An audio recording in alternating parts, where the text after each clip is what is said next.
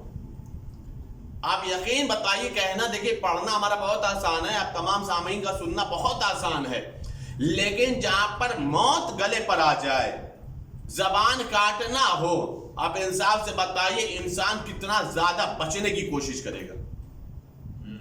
ہر وہ طریقہ استعمال کرنے کی کوشش کرے گا تاکہ زبان بچ جائے، زندگی بچ جائے، حیات بچ جائے. لیکن یہ وہ محب تھے کہ جو حیات بچانے کی فکر میں نہیں تھے، ولایت بچانے کی فکر میں تھے. کہ ولایت علی دل میں رہے، ولایت علی نہ ہٹنے پائے، محبت علی دل میں رہے، محبت علی پہ حرف نہ آنے پائے. زبان کاٹ دی گئی. دیکھیے آج ہم بھی ممبر سے مجلس پڑھ رہے ہیں،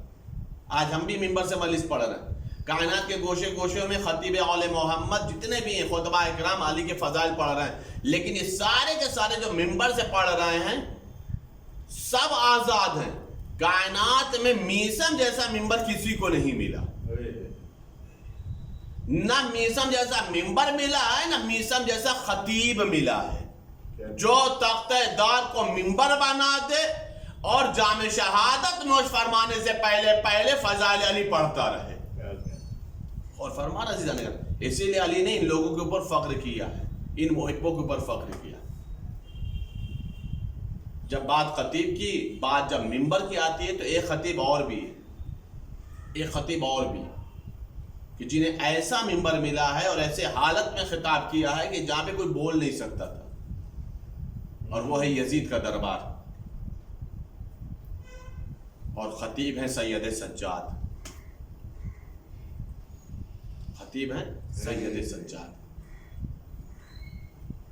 یزید نے قیدی بنا رکھا ہے. یزید اپنے تمام درباری خطبہ کو کہتا ہے جا کر کے میرے فضائل پڑھو، اور حسین کے بابا کو اعوذ باللہ جتنا زیادہ توہین کر سکتے ہو کرو.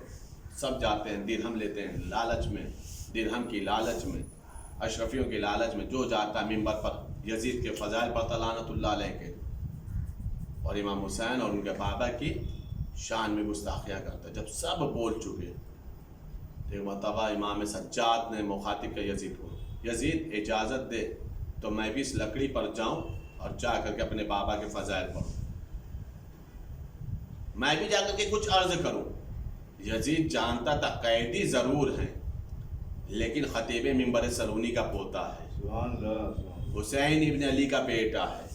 زبان چلے گی تو ذوالفقار کا کام کرے گی. جو کام تلوار نہیں کر سکتی ہے وہ ان کی زبانیں کر دیں گی. بغاوت کے آثار کہیں نمودار نہ ہو جائیں. روایت بتا رہی یزید کسی بھی طرح سے اجازت دینے لگتا ہے. جو باہر کے سفیر آئے ہوئے تھے ان لوگوں نے کہا یہ تو قیدی تیرا ہے اور تو نے قید بھی ایسا کیا کہ یہ بول بھی نہیں سکتا ہے، گلے میں خاردار توق ہے، تو کلام کون کرے گا، کیسے کرے گا؟ یہ تو کلام بھی نہیں کر پائے گا. دے اجازت. جب بہت اصرار بڑھا تو اجازت دے دیا. کہ امام سید سجاد نے خطبہ دیا ہے. خطبہ امام سجاد دربار یزید میں مشہور خطبہ ہے جس میں مولا نے اپنی فضیلت کا بھی ذکر کیا ہے، اپنی صفات کا بھی ذکر کیا ہے، اور اپنا تعارف کرانا شروع کیا ہے کہ میں کون ہوں، میرا بابا کون ہے، ہم لوگ کون لوگ ہیں، ہمارا خاندان کیا ہے، میرے بابا کے ساتھ یزید نے کیا سلوک کیا ہے، کس طریقے سے میرے بابا کو قتل ہوا ہے. جیسے ہی امام سید سجاد نے دربار یزید میں خطاب کرنا شروع کیا ہے تو روایت یہ بتا رہی کہ یزید نے دیکھا کہ ایسا نہ ہو کہ دربار میں ہی بغاوت کا اثر نمودار نہ ہو جائے. اس نے فوراً مؤذن سے کہا کہ آذان دے دے، اس لیے کہ جانتا ہے کہ اب ان کو تلوار سے نہیں روکا جا سکتا. اگر روکا جا سکتا ہے تو توحید سے روکا جا سکتا ہے، رسالت سے روکا جا سکتا ہے. جیسا ہی بے موقع مؤذن نے اذان دینا شروع کیا تو ایک مرتبہ مولا سجاد نے خطبے کو روکا